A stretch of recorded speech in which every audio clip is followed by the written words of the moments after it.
Good afternoon, everyone. Welcome to another casual stroll through Lord of the Rings Online. My name is Matt Elliott. I go by Scenario on the message boards, and I'm a senior world designer here on LOTRO. I've been doing this for many years now. We're celebrating, or we just finished celebrating our 16th year on LOTRO, so it's exciting to have a game that's been running this long. So today's stream is going to be Eryn Lasgalen and the Dale Lands. We're going to kind of try to double up on here, especially since we're almost at the end of our Rovanian explorations. I think we've only got a couple more regions to go. I think there's just Wildermore, Eryn Mithrin, and um, Ironfold left. I think those are the I think those are the three regions that we have left. But for now, we're going to go through Northern Mirkwood, otherwise known as Eryn Lasgalen, as well as Dale and the Dale Lands. These, from my understanding, so I was not a part of the construction of these regions, but from my understanding, these both kind of came out at the same time, and they kind of represented the first post Mordor experience that players were going to be having. And it really kicked off the region with a solid start by watching, and unfortunately I don't have it set up to do this, but seeing Galadriel just tear down Dol Guldur, which is a fantastic sight to see in the game, and I don't think there's a great view of it from here. Let me boost my run speed a little bit.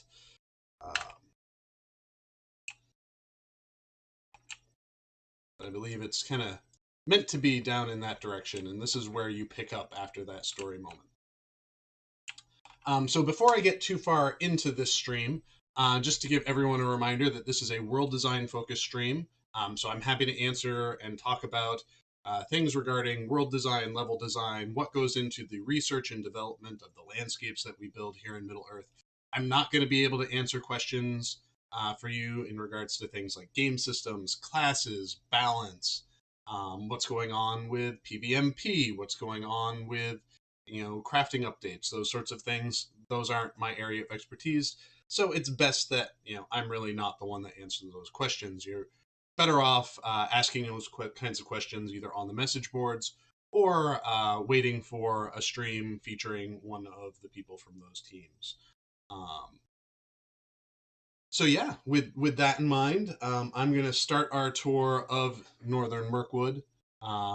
To begin with, we'll work our way through into Dale and the Dale Lands after, and then if we have time, we'll pop into some of the interiors that are in there. There really wasn't much that I could find that was undeveloped spaces for these regions. So that means that we're somewhat lean on how we were building things, which nothing wrong with that. Off just in case there's any fun day file stuff that's happening. So yeah, we'll start on our way down. I think you players start their experience in North Mirkwood, at least is if they're following the storyline in a way that they probably wouldn't expect to, because you start out up on top of a mountain and it's bright and it's beautiful out, and that is all of a sudden very quickly just kind of thrown out the door as you start moving into the depths of the forest. I think I remember doing some research just when I had come back to the team after my hiatus, um, and looking at what had been built, and was kind of astonished at just the sheer number of different foresty style day files that were made for Eryn Lasgalen, because of all the different varieties of heavy forest, light forest, things at night, like spooky, dark forest as we're about to enter here.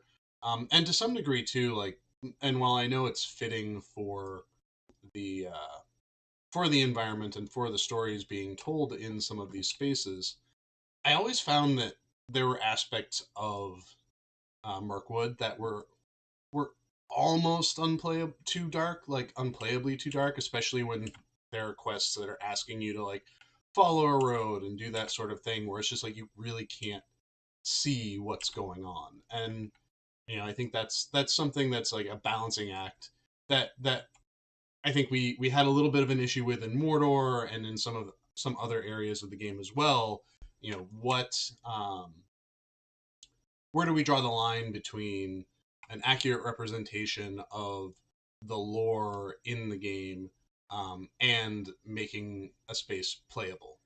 Um, and if something gets too dark, whether it's actually physically too dark, like we have here, potentially have here, in the nighttime, at least in Mirkwood, or in Mordor, where just the coloration of everything is so dark, it can make it really hard to see and know where you are in the world. Um, I have to say, one of my favorite features of Northern Mirkwood, particularly at night, is when you can see the eyes glowing in the distance, which is like a neat little kind of like technical feature of Mirkwood, and just in general, where we kind of do like I think we call it like a reverse degrade, reverse LOD uh, on different things. Um, let's see where we are on the map. Bring this up. Oh, so I've inadvertently almost found my way all the way to the Bjorning Lands. Bjorning Lands was actually like a really interesting boundary between the Mirkwood and the Vales of Anduin, where when Mirkwood was first introduced and we're coming up here to the Forest Gate, um, this area was very closed off from everything. Like, this was here, but it was closed. Um, so you could only get your like little sneak peek of it. Whereas when we introduced the Bjorning Lands, when we introduced the Vales of Anduin, it was an opportunity for us to, and I can show it a little bit as I move around, like take these tree walls and poke a few holes in them here and there to kind of make the boundary between the regions a little bit softer. So you can see here, this is, you can see the Bjorning Lands down here, and this is originally was just tree walls.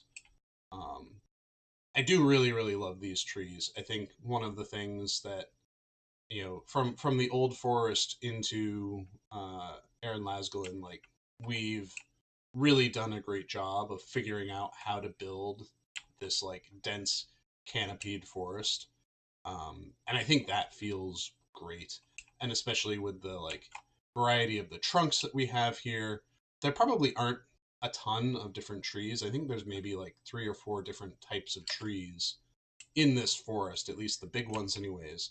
But, one of the keys to like good assets in building landscapes is if you can have a small number of assets that all you need to do is scale them and rotate them in different ways, and it can look like you have a big, unique forest, all around you. I think that's where like things like the Binbull Wood were really successful too, where it's just like the number of trees that were in there was relatively small.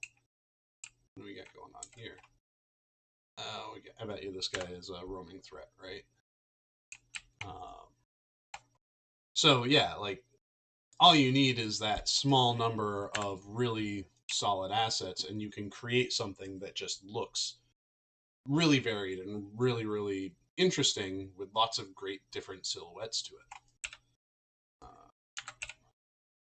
All right, so let's see if I can head north slightly to get into Spider Town. But yeah, I mean, and I think with the old forest, with Mirkwood here, one of the tricky things is always navigation. You want to be able to know where you're going. You want players to be able to kind of know where they're going, but you also want that sense of mystery. Um, Bats everywhere. Am I almost there?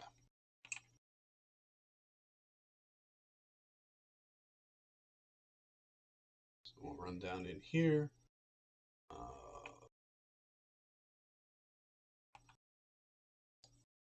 So take a quick pause to take a look at the chat and see if there are any questions while we look over this lovely, lovely spider-infested hollow.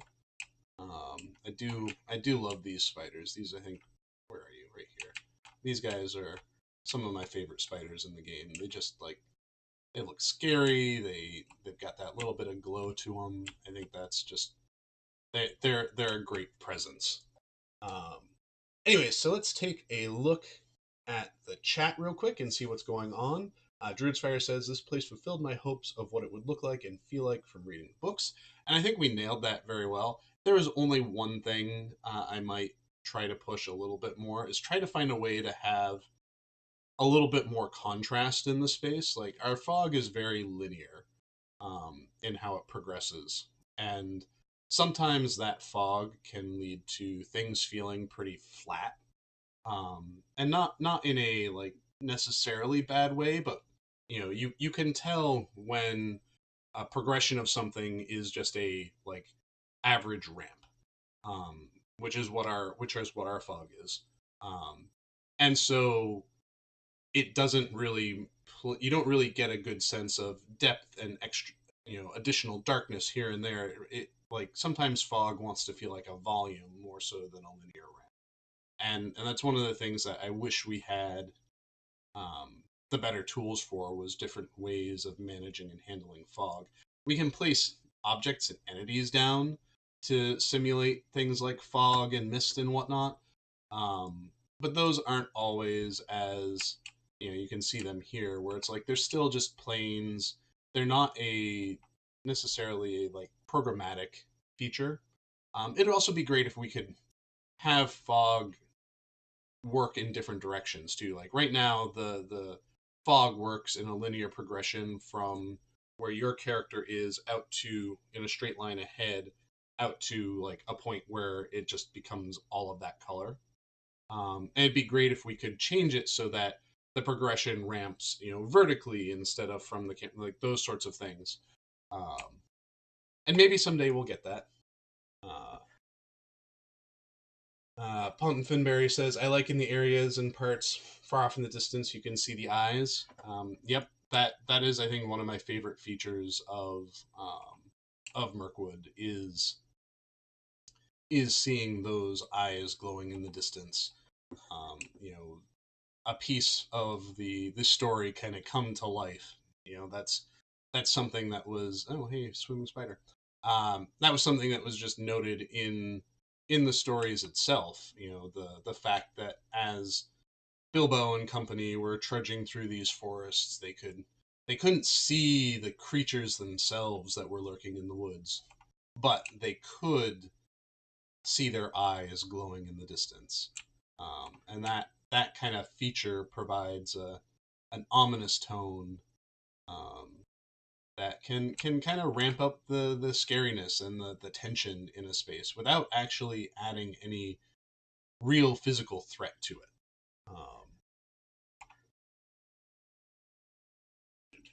All right. So Lomefine says, I always wondered about the inaccessible semicircle of mountains between Mirkwood and the Dalelands, exactly around the Dalelands on the map. Looks somewhat unnatural. Let's see. So this here. So yeah, I can't speak to, and maybe we'll get to that to take a look at it at some point. We maybe rocket jump in it to see what's up there. But a lot of the times when we're building out spaces like this, we do need to be aware of how much how much space we have to actually play with, how much makes sense to build out, and whether or not something might be more useful to save for later, when/if we get around to actually working on it, building it out. And it feels like that and the kind of mountains and forests all up in here are very much that kind of thing, where it's just like, you know, maybe later, not for right now, but who knows what could be going on in here. And that's stories that could be told at another time for us. Hide this. All right, so Kaifir says, I'd love to see Mirkwood expanded. Would that technically be possible with the space on the Rovanian map? I think we have a lot of space. There's so if we zoom out here, so we built basically the vertical from Lothorian all the way up through to the Wells of Langfoot and Gundabad, and we built from probably about here north. So I'm pretty comfortable in saying that there would be options, in here, in these areas to continue building out if we so decided that's what we wanted to do. That's not our current direction, but that's not to say there couldn't be things like the wildwood or the angle that are produced that could fit in these spots. I don't think that, considering where it would make most sense for us to build a thing like that again. I don't think it would make sense for us to do something in these areas just because of the high level need in here. I feel like Bjorning Lands was what a level, or Vales of Anduin was, I think, a level 120 area. And I can, and this is a level 115 area. And I think really the next time we do like filling in the gaps region, we should really consider doing something to help along the lines of the Moria level band, something that's like 45 to 65. Um, and it feels like there's no good easy way for a level 45 to 65 player to get into these areas. Um, let's see if I can find my way back to the road, or what passes for a road here in Eryn Lasgalen. Um, and this way. Just help myself out here. Oh, there we go.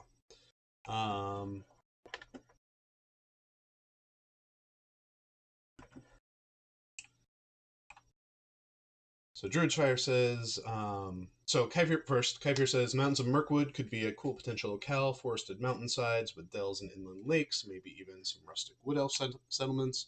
Um, Certainly, there's that. There's the Narrows and the East Bite, which could expand upon the stories of the woodmen that live here in Holtvis and whatnot. Middle Mirkwood is kind of what we're calling this area in general. So opportunities abound should they ever present themselves. Druidsfire says, I do appreciate.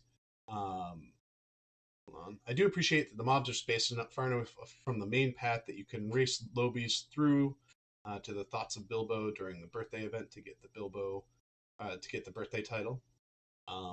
One of the things that here we go, here's the road, that I try to do, and encourage our content designers to do, is make sure that we have a good mix of aggro types in our mix spawns. Um, Sometimes we're more successful than others. Sometimes um, it's harder to make that happen based off of the things that we have in the mix spawns. And sometimes there's just like I don't have enough time to do the review. So I think like with King's Gondor, I think there are a couple of creature types in there that could stand to be threatened and not as aggressive. And maybe that's something that we patch in at a later time. Um, it was certainly something in the Vales of Anduin that I was really hoping to push for. And in areas like Mirkwood, where most of what's here is wildlife, it makes sense to have things that are more passive or threaten rather than straight up aggro. All right, so we'll head over here and then hit Karis Tillian, and then work our way up to Felagoth. And that'll probably conclude most of our Mirkwood visit, and then we'll make our way to Dale.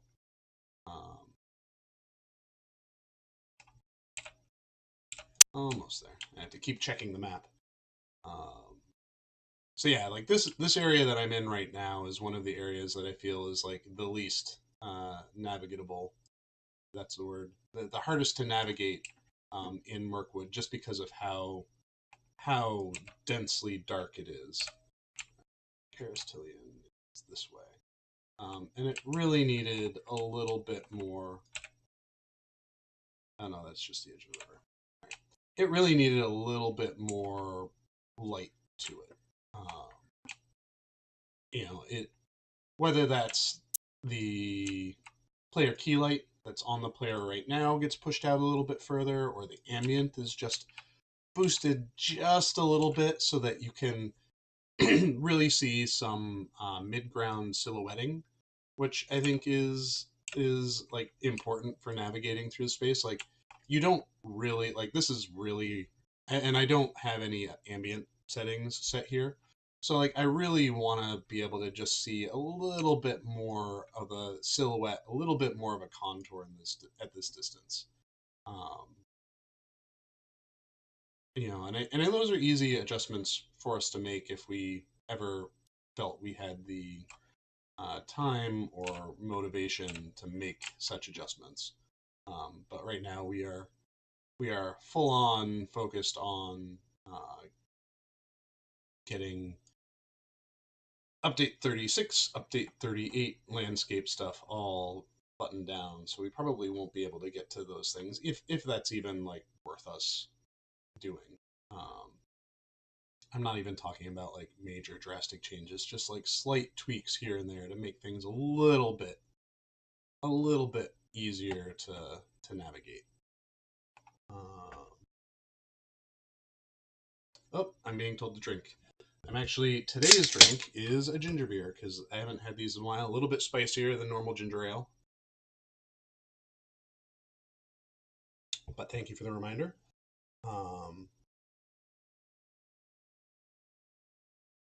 So Eros216 says, when you build diverse zones, how do you make the transitions from one to another? Like Eryn Lasgalen is very different from Lake Town. How do you make the transitions seem natural? So I think some of it is making sure that we have a little bit of overlap in how the design of the space goes. Like having, if we're going from a densely forested area to an area that does not have a lot for forests, we want to make sure that we have the dense forest and then we have kind of a lighter mid-range forest that's on those boundaries. Now, my memory is a little foggy on this area because I was not part of the construction of it, so I'm not entirely sure if we did that very successfully here, but we'll find out when we cross out of here into the Dalelands. But that's generally what I hope for. I think Lotro's in the original regions that we produced for Lotro really suffered a lot from the theme park design that a lot of MMOs were doing in that time, and there wasn't a lot of consideration put into the ecology and the geography and just into like building a space that felt like it could be a real space, because we were very much just like, here's the character of this space and then here's the character of the space next to it. Does it make sense? Eh. Because I think we were more focused at the time in successfully nailing geographic tropes more so than portraying a complete world, if that makes sense. Uh, number of times I have jumped off here. Boom. If only you could see my chat spewing all the times that the game was telling me I would have died doing that. So yeah, like you look at Breland next to Lowlands, for example, and that's interesting. Breland next to Lowlands, for example, where it's such an extreme biome shift that it does feel kind of weird.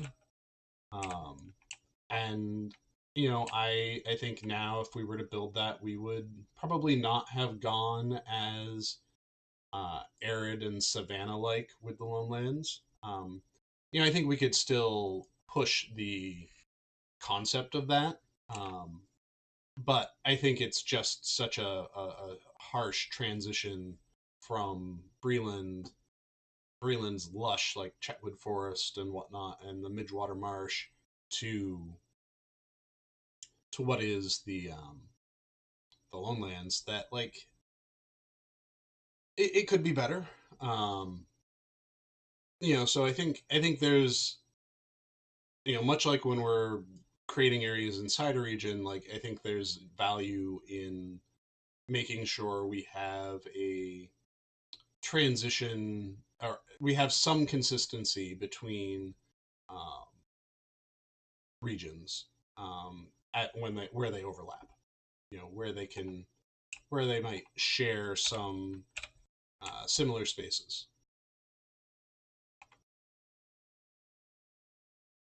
Edith Eldora says this is definitely one of the most atmospheric locations in game. It's also one of the most frustrating. I agree, and that's kind of where I was uh, coming from in talking about trying to find ways to make silhouettes appear a little bit more at a distance, um, kind of help players have a sense of place in there. Like it's really hard to know where you're running to and where you're going to when you really can't see more than 15 feet in front of you. And while that may be appropriate for the lore of the space, that doesn't necessarily mean that it's easy on the players.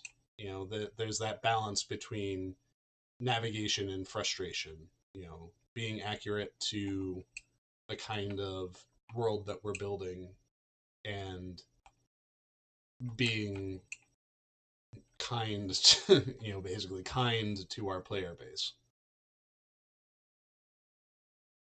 And at the end of the day, we're making a game, so there are like I've always said, there are allowances and concessions that we have to make for the purposes of playability.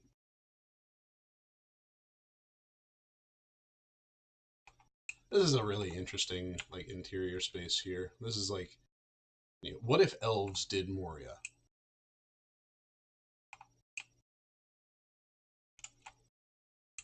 I always found this, just as I've been when I play through here, I've always found this to be one of the more confusing spaces to navigate as well. In part because it is such an organic space. Like I feel like Moria, at least, like Moria and Gundabad, while there is some kind of organic movement and flow through the various caves and passages, it's also somewhat like square in how it's presented. And Felagoth is just much more of a, there's much more roundedness to it. There's, you know, more irregularity to all the different spaces. So you're never really able to just basically go in one direction to know that you're going to arrive at your destination, having gone in that one direction. Moria has a little bit of like headaches on that front, but by and large, like if you pick a direction and you head in that direction, in most cases you'll get where you want to go eventually.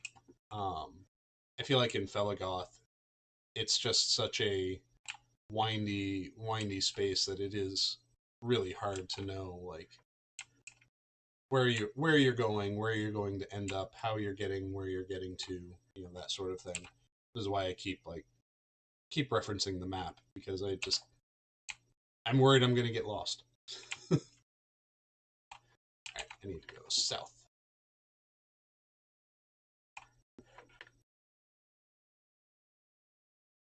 Kaifier says, kind of unrelated to the current stream, but do you ever see something like homesteading being possible in housing, i.e., raising crops and animals? I remember you and Ryan touched on this briefly months ago. Would be sweet. So for housing stuff, both Orion and I, Alan and I have long-term goals and plans that we would like to see achieved with the housing system. And, I think we both want to see it become a system that really, while there is a lot of value in it being a place where players can, build what they want, decorate how they like. There's also opportunities for it to grow um, into other systems and other methods of character progression and just even social play.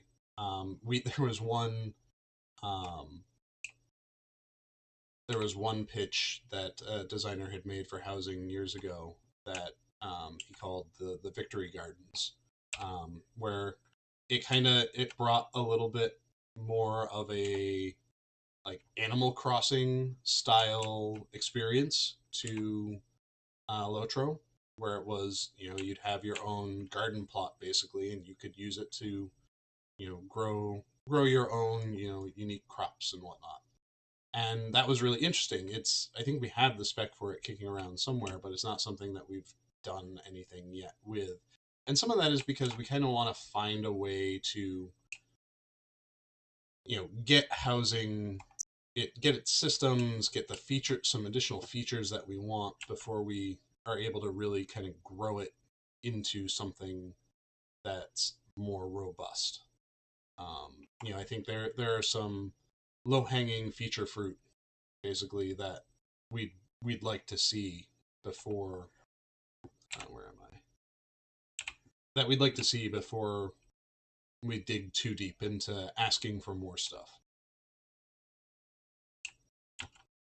And that's always a balancing act. Like I would happily fill up our engineers' time with housing requests and world world feature requests, but they've got other bigger fish that need to be fried before they can turn their attention towards those things.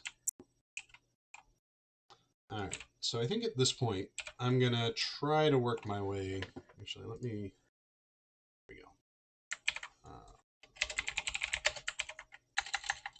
I'm gonna work my way out of Felgoth, so we can now make our way towards Dale.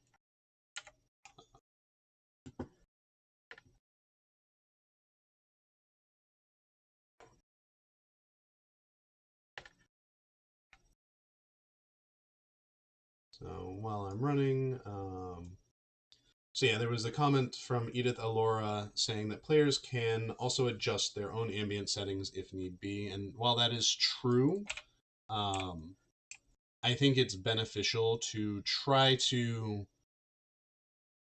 require that as little as possible on average. We know, part of the reason why those ambient settings exist is because not everyone's monitor is the same. It's like whenever you start up a video game of some sort, they're particularly console games. There'll be that little slider on the screen that's like, adjust your settings until you can just barely see this or that, and that exists in large part because different monitors, different screens project differently. So when you have something like that here in this game, that's by and large what it's for. Some people may prefer it to be, super bright all the time, and that's fine. Um, I know there's also like people have complaints about areas where we force them to have the player key light on them, like we have here. Um, we'll never produce an area that doesn't have any lighting in it whatsoever, because that's just forcing players to then have to go into their settings and update their settings. So even with like the player housing, like Rohan and Erebor and whatnot, where and yeah, Rohan and Erebor, where you have the ability to place down your own lights. There's still a certain base level of lighting that exists there. Pardon me, allergies are hitting me.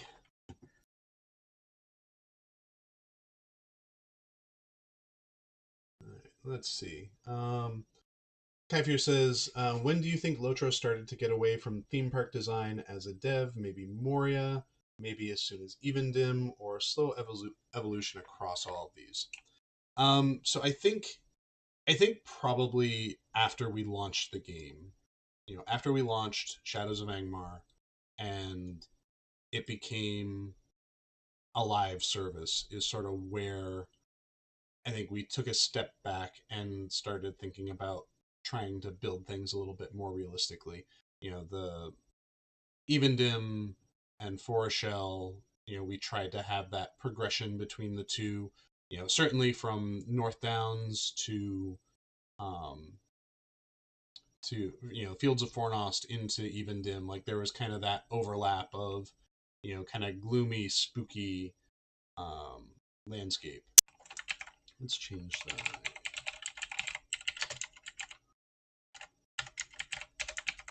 There we go. So I think we really kind of started thinking about it in that way there, with Eregion and trying to have those lower impassables that felt more like it was an open landscape, open world kind of feel, as opposed to something that was penned in.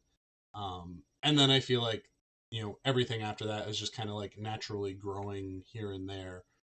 Trying to not trying to make every region feel completely wacky, wild, different, and not make um, every sub portion of a region have its own like heavy character. It's more about finding ways to use a consistent palette of assets within a region, but use them in different ways to convey changes to character in a landscape.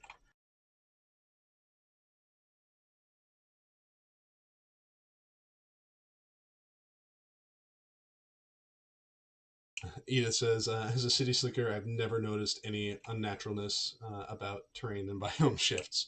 And like not everyone ever, not everyone notices those sorts of things because their interests and what they're focused on is very different. Like I pay attention to that sort of thing in everything that I play, every game, regardless of what it is. Um, just because that's by nature, that's the work I do, and that's the sort of thing that I enjoy thinking about. Another drink.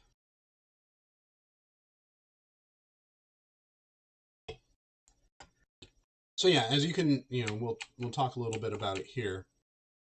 So you can see how we have in the distance you have the forests of Mirkwood there, with how like dark and foreboding they are, and then you have these like lighter, thinner forests here along the edge, along the edge of the mountains, which kind of represents like a lightening of Mirkwood. There's still the forest present, but it is not there. It is not as oppressive, and it acts as kind of a transition between the two spaces. I really do like the silhouettes of these mountains up here. These are great silhouettes. Now all we need to do is get some of those the cloud banks that we have, that we brought in for Vales of Anduin, and just get them up in the mountains too. And that would look great. Um,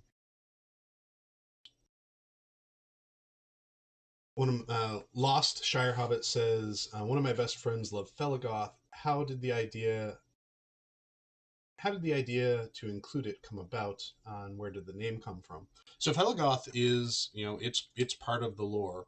It is from the book The Hobbit, where it gets most of its attention. It's the seat of power for the Wood Elves, and I forgot to take a look at our friend over here, Smog. So, you know, most most major landmarks like that, at least in areas that are core to the books, have a description in them that we base a lot of our work and our research off of. So Felagoth is that it is it is a result of our research saying, hey, this city needs to be here and it makes sense for us to go here, um, as part of the story. Even part of our story, even though the time frame in which the that city, that uh, Steadfast, existed in the lore was mostly handled in the Hobbit.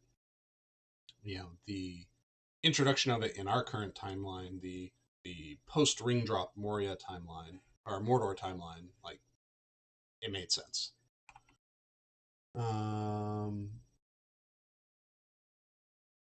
Yao asked, "Did you ever consider a Felgoth housing area while building it?" I can't speak for the folks at the time it was built. I believe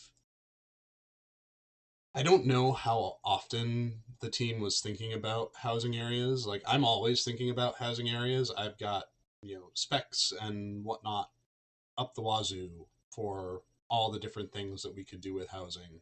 Places we could go, types of housing, styles of neighborhoods, like that sort of thing. Um, and I think something like Felagoth is on the short list for cool elf style places. Like there are a few like elf style places, which is like it makes sense for us to consider an elf neighborhood in the near future. Um, because you have Rivendell style, which is different from Lothlorien style, which is different from Thelagoth style, which is honestly even different from stuff like in Kellendim and the Falathorn homesteads. So like there's a whole bunch of different styles of elfiness out there that we could leverage to build neighborhoods in. This is one of my favorite parts of Lake Town. Just the underpinnings here. I thought this was when I first played through this, like not having been a part of the building of it, but having just like first played through it. I thought this was just such a cool, like didn't have to do it, but here it is kind of addition. Um, even like looking at this, like I see plenty here that could be like, oh, well, we could do Lake Town housing at some point. And I know I'm driving all of our housing fans crazy by talking about all the different ideas for housing.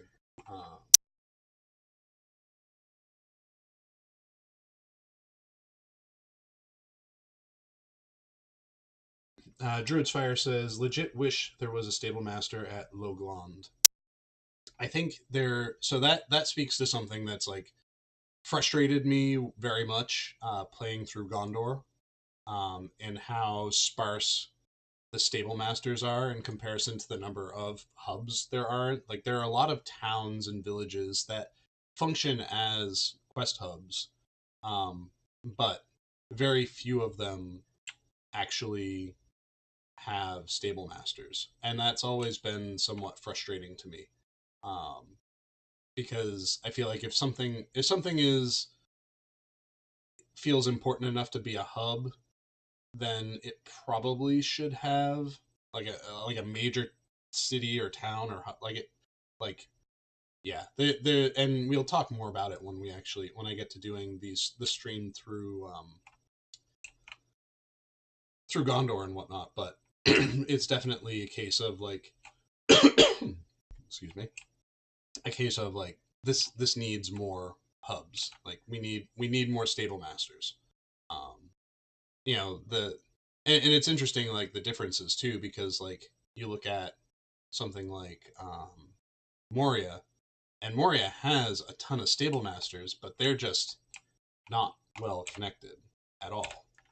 um so that's the pros and cons to it, like and I think there's also a degree of different design principles at play too. Like for me, if I'm building a region, and King's Gondor is an example of this, where like in original Gondor, most of the hubs there didn't have stable masters, but for King's Gondor, I've added a ton of stable masters because I feel like having those travel options is important, and it helps keep movement through the region from being frustrating.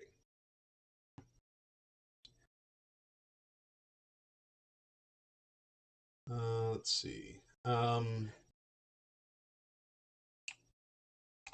Fusel Heine asks, when you create a new animal like storks and herons for Cardaswan, do you also release them into the wild in other older regions like Great River or Evendim, for example? We don't usually retrofit things like critters or other creatures into mixed spawns in older regions when we've created something new, and that's by and large part because those spaces, those ecosystems may have content and deed plans that kind of rely on the spawns being what they are. Um, we don't want to mess up the balance of, deed hunters or quests giving and whatnot, and retrofitting in new types of creatures can throw that off. And then for critters, there's unless there is a very strong and compelling reason for us to do that retrofit, we usually don't either.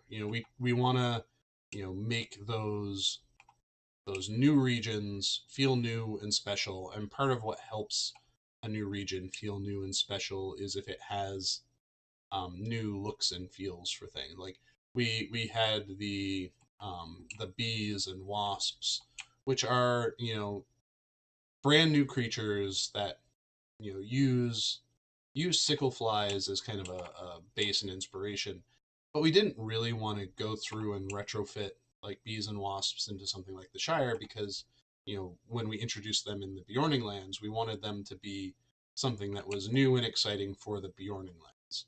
You know, since then we've introduced them in the Wildwood has them, and the Wildwood's use of them was very intentional as a way to like show those level 40 characters, new and interesting um, creature artwork that they may not get to see again for another 40, 50 levels, depending on, you know, what that creature was.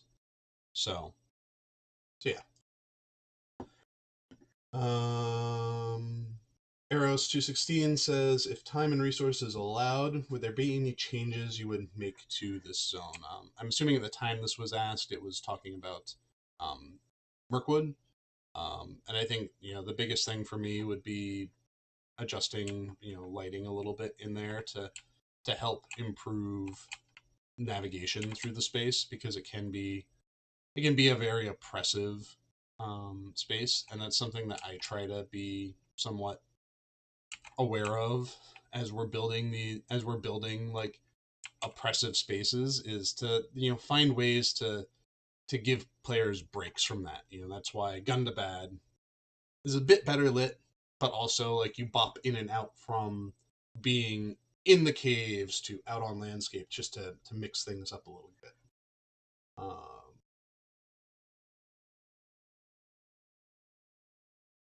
so Kaifir says, this reminds me, will you add any of those cloud banks to the White Mountains in King's Gondor? I greatly desire them when I was riding through there and taking a look at the Great Mountain silhouettes. So they have not been added into King's Gondor as part of what we're doing in Update 36. We talked about it a little bit, here and there. There was some discussion and desire to try to leave those as a potentially a Misty Mountains thing. I don't think we're gonna keep them purely as a Misty Mountains thing, because I think there's a lot of just like interesting stuff that you can do with them. Whether that's adding to ambience or even using them to help, hide um, pieces of landscape that shouldn't be entirely visible but somehow are. Like there's uses for them. We didn't bring them back into Gondor though.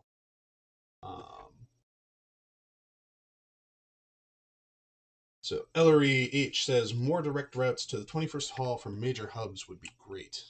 So I've been trying to do that with the concept of the far-ranging stable masters and really allow capitals to access those things, whether it's through one, maybe two hops to get to different places.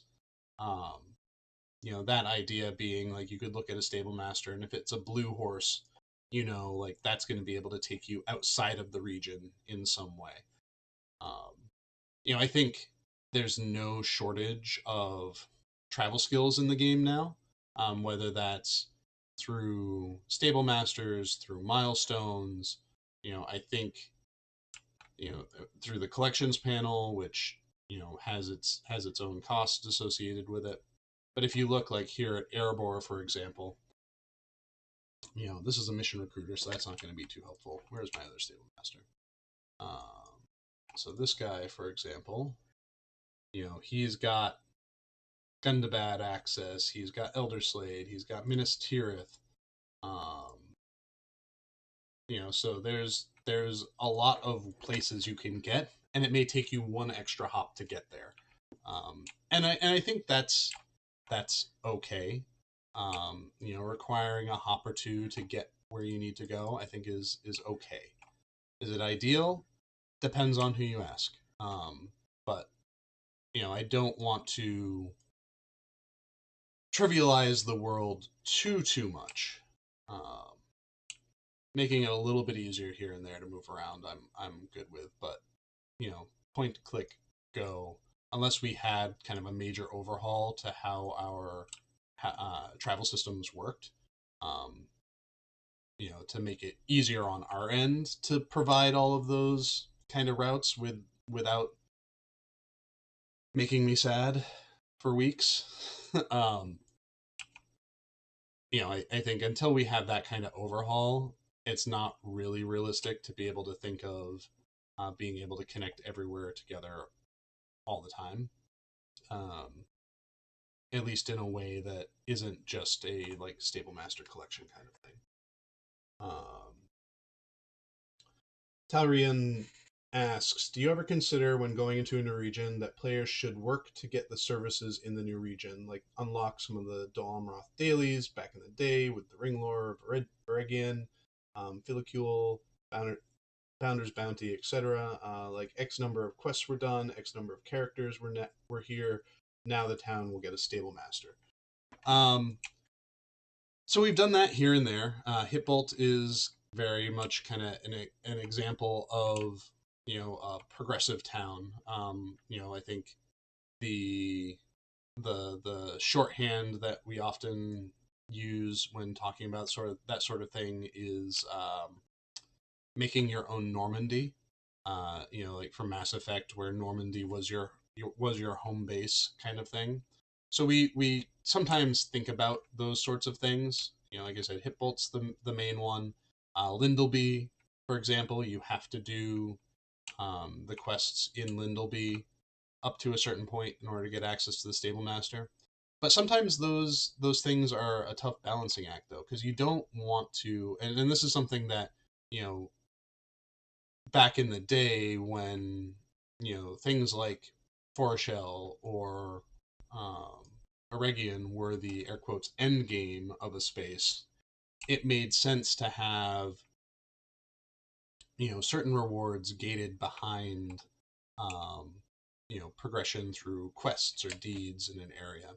And now, as you look at them now, a lot of those areas are kind of stopover areas. They're not places that players are hanging out and really grinding, and by the time they unlock the things that the rewards that are offered by the quest, things like access to swift travel or access to um, discounts on things, like the player's done with the zone, like they're done and they're ready to move on, so it doesn't really make sense to force that kind of progress in a space that they're just going to leave. Um, so I think that's where stuff like housing is helpful, where you can use housing as your home base to give you access to a bunch of different services. We have the crafting. We have the craft facilities. We have the stable masters. A lot of those facilities are there because you have purchased them, whether through in-game methods or through purchasing them off of the store, and then you can grow your Normandy, your home base, in that way. So you can add functionality there. And I think there's an interest that both Alan and I have eventually in finding ways to really take that concept and make something like that kind of experience in housing.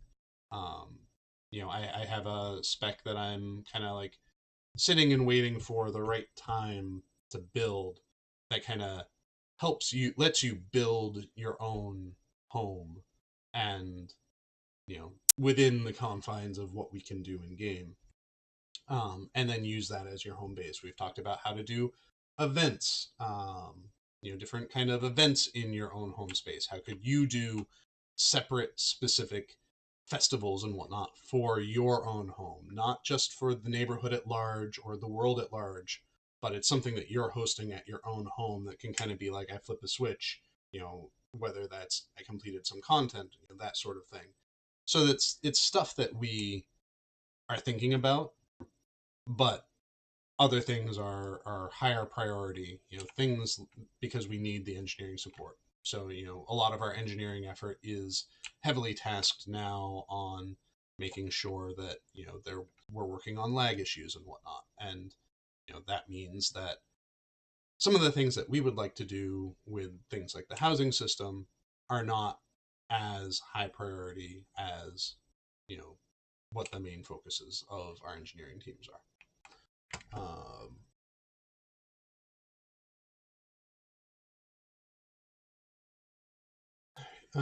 So Soft Snake GR says, how you imagine the lands south of the Dalelands? All those green or empty, and are those lands green or empty and wild? So the fields of Celadwyn, which would be, kind of here-ish. I'm not quite sure how we would call those out. We'd have to do a little bit of research to really, find that out. I'm hesitant myself to say what a region would look like one way or another without having done the research myself, and I haven't done the research on that. I would imagine there's aspects of it that are reminiscent of Dale and the Dale lands. There are aspects of it that are reminiscent of the edges of the of Mirkwood. Um, so it wouldn't surprise me if that sort of thing was like that. I wouldn't make it a harsh transition to something that is a very different kind of space without a like major geographic feature to justify it. Like sometimes, mountain ranges and sheer cliffs can work wonders for justifying a change in a space, because that's a very drastic change in geography, and drastic changes in geography do a lot to the land. So now, as we're like going down through here, we're quickly approaching some of the lesser visited areas of Dale. Like, I don't think there's a ton that gets you down in this area, and I'm not sure how often people actually make their way down here outside of hitting their quests and then heading out. It always surprised me just how much it feels like there is all around here. I'm just gonna do this for giggles. Boom. You fell down.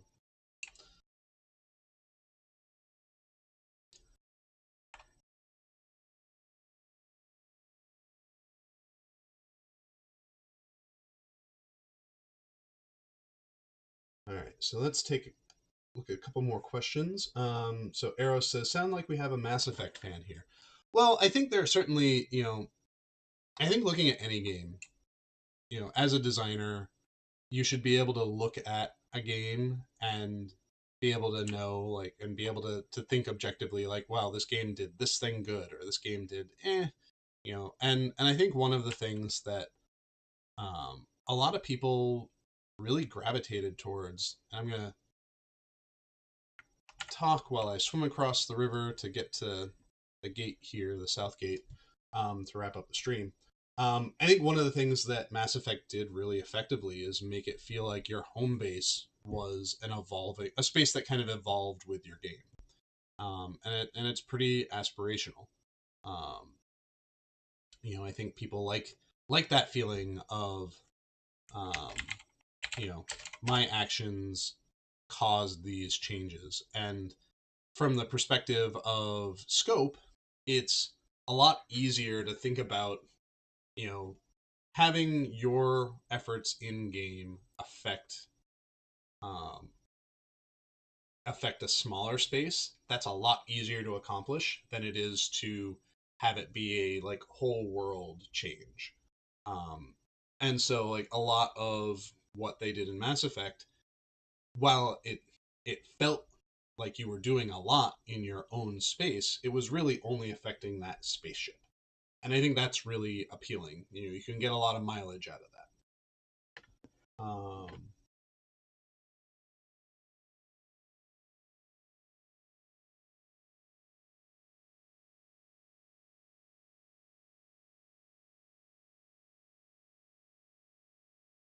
So there's a question that says, I got a very high into I got in very high level regions on low level characters. Would it be possible to rescue those guys by using stable master debris most of the time? I cannot travel home since the level requirement is a bit high, too high for that low level character.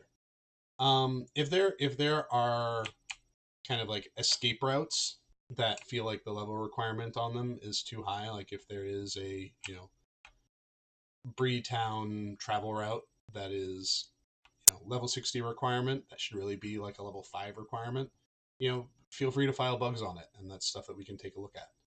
Like anytime you see something that looks or feels like it shouldn't be as restrictive in that way, certainly file bugs. That's how we know and how we get them on our plate, right? Um,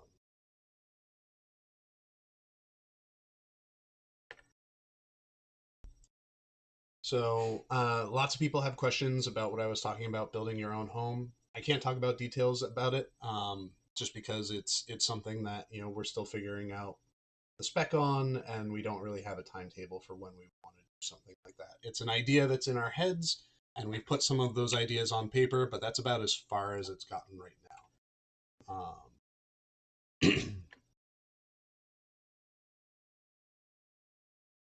uh, Julie Julie Avicon says, I noticed that older maps have been getting updated. Do you guys have plans for that? Like, is it staggered? So we've been updating maps as we've been updating regions. So usually whenever a region gets updated, um, in particular in a way that would impact the map, we try to make sure the maps are getting updated. So things like, we'll back out here, and we'll go to the Lonelands. So this Loneland map, for example, was updated as part of Before the Shadow. And the biggest reason why it was updated is because this whole southern impassable is now no longer an impassable. And it's changed very drastically.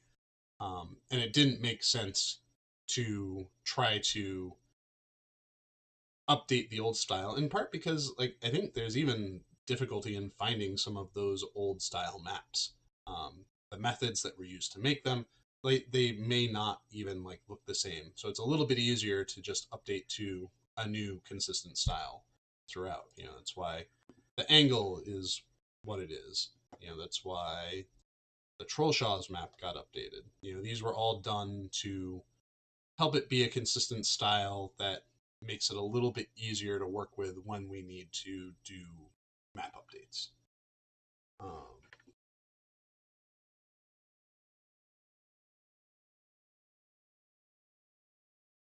Um, all right, let's see. Last couple questions, and then we'll wrap this up. Um, is it possible to make the day last even longer, or at least make it optional? I really enjoy more playing during Lotro daytime rather than night. Um, in order to maintain like this all goes back to the kind of immersiveness of the world itself. Um, we do try to have our night cycles be shorter than our day cycles, um, and they are built in such a way so that if you consistently log in at the same time every day, the days cycle in such a way that you're not always stuck on playing on nighttime. For example, it will cycle through, so that you will have daytime playtime, you'll have nighttime playtime. I think it's important to have the cycles in the day to help convey the sense of the world. I appreciate what you're saying, and I know that some people, prefer the look and feel of the game in certain times of day. But I think we're probably not going to introduce a feature like that. Not to say we wouldn't ever, but we probably wouldn't, at least in terms of our list of priorities now. All right. Well, I think that about does it for this stream. We've already done our walk through King's Gondor, which will be coming out very soon. Bull Roar for that is live now. If I had been able to get my client up and running, I would have been on Bull Roar today. Um, but yeah, so thank you everyone for checking this out, hanging out with me, asking your questions. Eryn, Lasgalen, and the Dalelands are a great kind of like a great start to kind of the next part of the game of Lotro, from when they were introduced, and we'll soon be heading into territory that I'm much more familiar with, having worked on it.